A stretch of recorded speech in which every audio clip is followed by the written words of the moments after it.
আপনারা জানেন যে কারো মতে 1,20,00,000, কেউ বলেন 1.5 কোটি লোক বিদেশে আছেন। তারা সবাই সংহতি প্রকাশ করেছেন। পুরো পৃথিবীর এমন কোনো বড় দেশ নাই যে সমস্ত দেশে যাদের রাজধানীগুলোতে বা বড় শহরগুলোতে প্রতিবাদ হয়েছে, যে ছাত্র আন্দোলনে বা ছাত্র এবং জনগণের উপরে যেই নির্মমভাবে খুন করা হয়েছে বা যাদেরকে যে নিষ্পেষিত করা হয়েছিল, তাকে ঘিরে পুরো আমাদের ডায়াসপোরা কমিউনিটি সোচ্চার ছিলেন পুরো পৃথিবীর সমস্ত জায়গায়। তো তারই ধারাবাহিকতায় ইউএইতেও এই প্রোটেস্টটা হয়েছিল। আজকে মাননীয় প্রধান উপদেষ্টা মহোদয় বাংলাদেশের প্রথিতযশা 20 জন এডিটরের সাথে কথা বলেছেন, যারা বাংলাদেশের লিডিং পত্রিকাগুলোকে রিপ্রেজেন্ট করেন।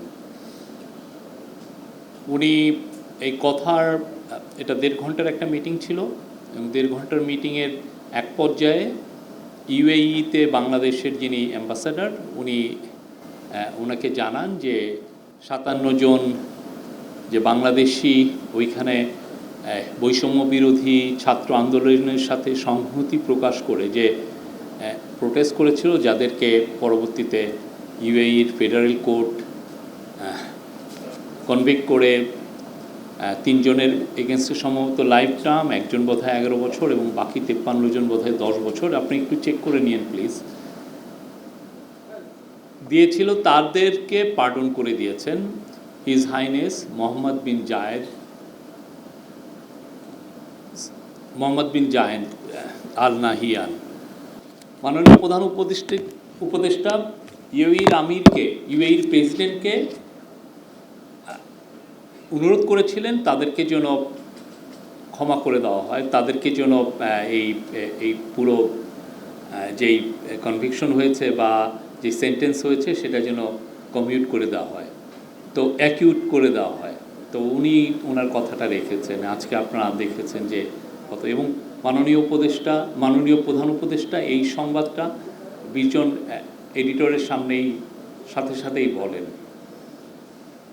আজকে এছাড়া তো এদের 57 জনের বিষয়ে আমরা কথা বলেছি ইউএই বাংলাদেশ অ্যাম্বাসেডারের সাথে।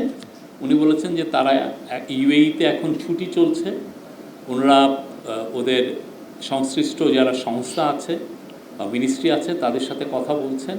তো এদের বিষয় কি হবে এটার উপরে পরবর্তীতে জানাবেন। সম্ভবত হয়তো বা ওনারা ফিরে আসবেন বাংলাদেশে। এলো মুক্ত চিন্তার স্বাধীন দৈনিক খবরের কাগজ। এখন খবর হবে নিখাত, নির্ভীক, নিরপেক্ষ।